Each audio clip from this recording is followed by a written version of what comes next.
I must admit that Sonic Frontiers was actually a fun and enjoyable Sonic experience. Let's start with the positives. This game looks absolutely stunning. Sonic's model is peak, especially as Super Sonic. He looks so good.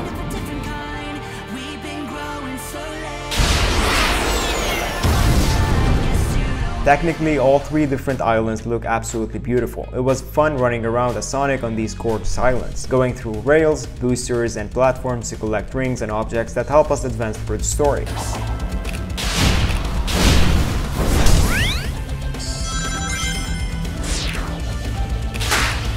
Revealing the map of these islands was actually interesting. Instead of doing the same thing repeatedly to unlock it, you play various minigames. Successfully completing these minigames reveal the map in a cool and engaging way.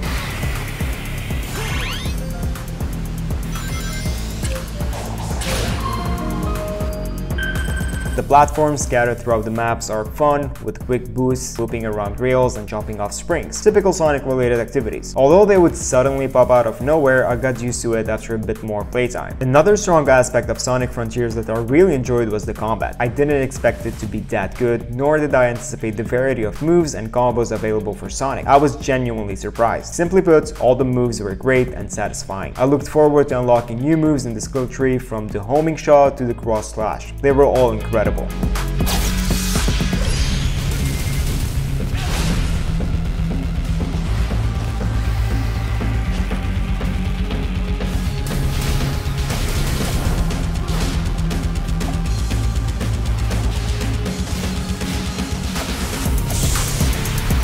And with these incredible combat moves came a variety of enemy types to perform them on. I was honestly shocked by the sheer number of different enemies in the game. There are just so many of them, and each one of them requires a unique approach to defeat. This variety in tactics kept the combat fresh and engaging. It was great, honestly. Don't you dare lose it! Now why would I want to disappoint you?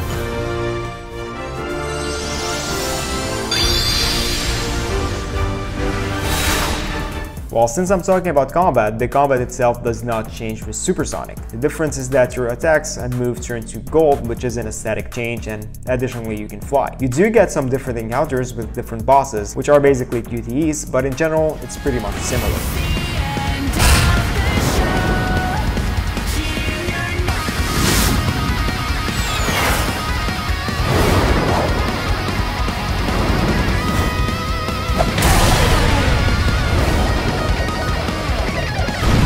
Regarding the bosses, they were pretty fun. We start off as normal, climbing our way to each boss to get the final emerald, which will turn us into Super Sonic. And then the real fight starts. All of them were pretty fun, and I reiterate my point that each one felt different and required a different approach to start damaging them.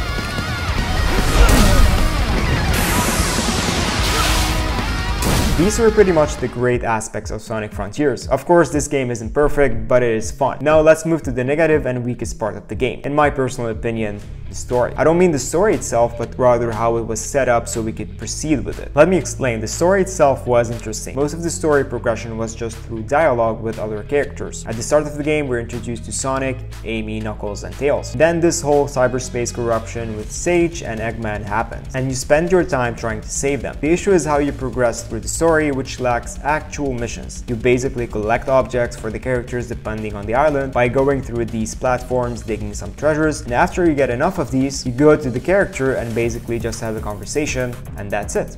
That's the mission. Now you do that again to talk to them again, and that happens on every island, so there's no actual missions.